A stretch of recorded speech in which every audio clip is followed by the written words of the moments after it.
xohlaysiz? Mana bu inson siz kechira olmaydigan inson. Kechirmasangiz ham yashaydi. Kechirmasangiz ham sayohatga boradi. Kechirmasangiz ham nonushtasini yeydi, bemalol uxlaydi. Siz kechira olmayotganingizni u inson bilmaydi. Va endi ikkinchisini aytaman sizga.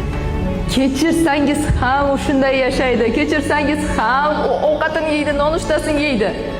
Ammo kechira olmaslik shunday narsaki, uni o'limini kutasizda, ammo zaharni siz o'zingiz ichasiz.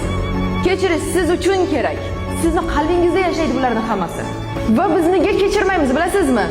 Kechirmayman, qilgan ishiga ozgina bo'lsa ham nimani ugalsin, aybdordek his qilsin deymiz. Ammo ishoning, hech qachon bunday bo'lmaydi. Siz ichyapsiz zaharni, siz yig'layapsiz hozir.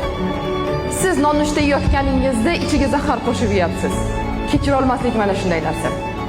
Faqatgina xohlaysizmi kechirishni yoki xohlamaysiz? Mana shu narsa bor.